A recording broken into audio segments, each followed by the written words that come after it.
The Story of Narasimha. Once there was a demon named Hiranyakasha, and he was a terrible demon, but he was killed by Lord Vishnu in the form of a great boar. Hiranyakasha had a brother, Hiranyakashipu, an even more terrible demon. And Hiranyakashipu vowed to get revenge on Lord Vishnu, and to do so he set about gathering great power. And he did this by performing austerities. He stood on one toe on the peak of a snowy mountain top for years on end, and the power gathered by this intense meditation shook the very heavens and the earth, until the gods went to Lord Brahma, the creator of the universe, and said, "Please, Lord Brahma, save us from these terrible austerities that Hiranyakashipu is performing. Go to him and grant him whatever he desires." And Lord Brahma appeared before Hiranyakashipu and said, "I will grant you, great demon, whatever you wish." And Hiranyakashipu requested from Lord Brahma that he be made invincible, that he could be killed neither in the heavens nor on the earth, neither inside a house nor outside a house, by neither man nor animal, and by no weapons. And Lord Brahma granted the boon.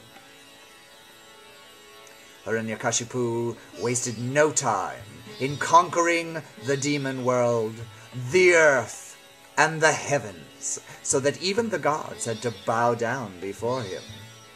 Well, the gods went to the great divinity, Lord Vishnu, and they implored him to free them from this demon's rule. But Lord Vishnu said, "All in good time.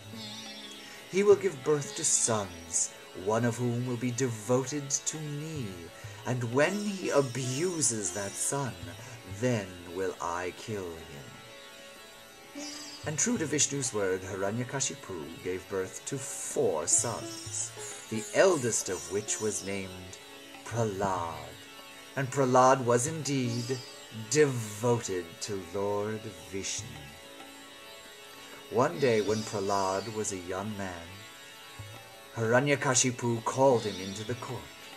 He wanted to test his son's wisdom, and he said, "Prahlad, answer me this question. What is the greatest power possessed by a demon?" And Prahlad answered, "The greatest power, O great king my father, possessed by a demon, is devotion to Lord Vishnu. Seeing Lord Vishnu within oneself, one sees Lord Vishnu in all things."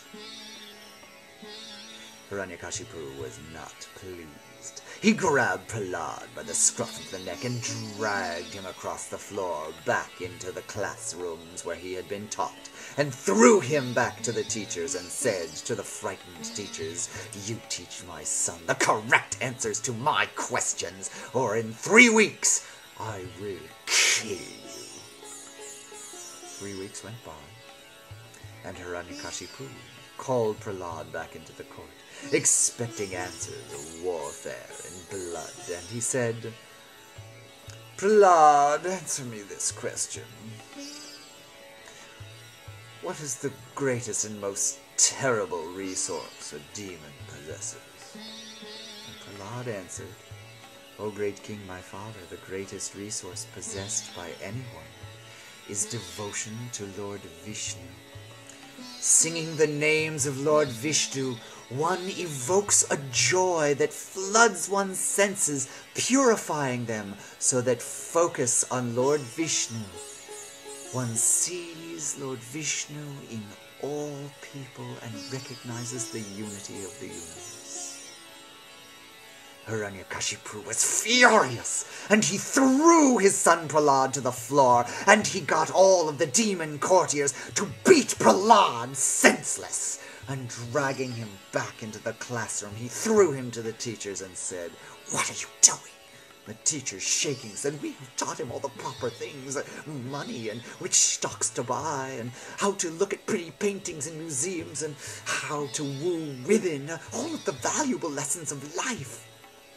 The king said, "You teach my son to answer my questions properly, or in 3 weeks I will kill you." 3 weeks went by, and Hiranyakashipu called for his son Prahlad to be brought into the court. And he expected such great answers of how to amass gold and humiliate the deities. And he asked Prahlad, Prahlad, let me think of a question. What is the best thing in all the 3 worlds? And Prahlad answered, without missing a beat, "O great king, my father, the best thing in the 3 worlds is devotion to Lord Vishnu. Focusing one's mind on Lord Vishnu, one sees oneself as Lord Vishnu. One sees one's happiness and sadness as divine. One sees the dust and misery of the world as divine. One sees the gold and jewels of the world as divine. And one sees the very contentment that the divine brings in one's own heart, all from worship of Lord Vishnu."